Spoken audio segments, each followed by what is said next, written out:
हमेशा स्वस्थ रहे, उनका मार्गदर्शन हम लोगों को प्राप्त होता रहे।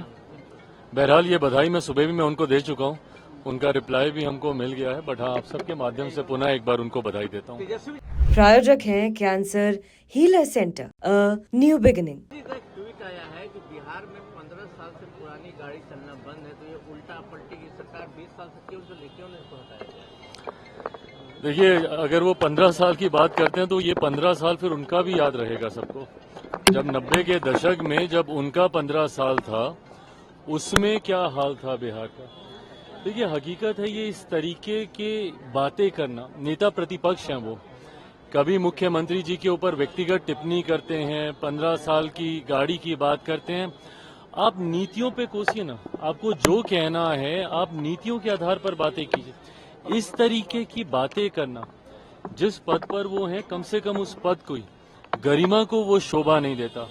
बट बहरहाल मैं इस बात को भी समझ सकता हूं कि चुनावी वर्ष है और जिस तरीके से हमारा गठबंधन मजबूती के साथ जीत की ओर अग्रसर हो रहा है, जो फीडबैक आ रहे हैं उपचुनाव के, जिस तरीके से परिणाम आए, जिस तरीके से गठबंधन के तमाम नेता एक साथ पूरे प्रदेश का भ्रमण कर रहे हैं, हर दल के सारे प्रदेश अध्यक्ष, पांचों दल के प्रदेश अध्यक्ष एक साथ बिहार के हर एक जिले में जाकर संगठन की मजबूती देने का कार्य कर रहे हैं। इन तमाम बातों से परेशानी विपक्ष को जरूर है, उसमें परेशानी उनकी और ज्यादा तब बढ़ जाती है जब उनके खुद के गठबंधन के भीतर कलह की स्थिति उत्पन्न हो रही है।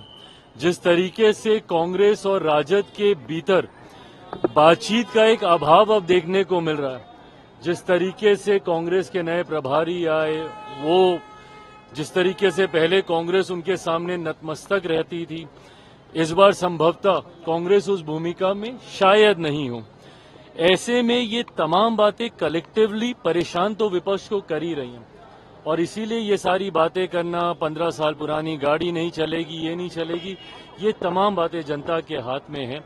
जनता ने उपचुनाव में भी अपना फैसला सुना दिया, लोकसभा के चुनाव में भी जनता ने अपना फैसला सुना दिया और अब जब कुछ महीने बाकी हैं विधानसभा के चुनाव में, उसके परिणाम भी पूर्णतः एनडीए के पक्ष में आएंगे। 225 से ज्यादा सीटें जीतकर हम लोग सरकार बनाएंगे। यादव ने कहा है कि कुछ बीजेपी के नेता और जेडीयू के नेता, जेडीयू के नेता मीटिंग कर रहे हैं कि निशांत राजनीति में नहीं आए। तेजस्वी यादव ने कहा, आप वेलकम करेंगे? उनको क्या पता है ये? अगर इतनी जानकारी है तो भाई बैठ जाए ना, फिर मुख्यमंत्री के साथ बताएं कि क्या चल रहा है, नहीं चल रहा है। बिना सर पैर के इस तरीके की बातें करने का कोई मतलब नहीं। और सबसे पहली बात तो इस पे किसी को बात ही नहीं करनी चाहिए। ये फैसला एक व्यक्ति विशेष को लेना है, उनको लेना है कि उनको राजनीति में आना है, नहीं आना है तो कब आना है, कैसे आना है, ये फैसला उनको लेना, निशांत जी को लेना। आएगा तो जरूर हम लोग स्वागत करेंगे अगर वो आते हैं राजनीति में, पर इस तरीके की भ्रमित बातें करना, आप नेता प्रतिपक्ष हैं भैया, आपके पास और बड़ी जिम्मेदारी है। इस तरीके से भ्रम फैलाना ये कतई आपको शोभा नहीं देता।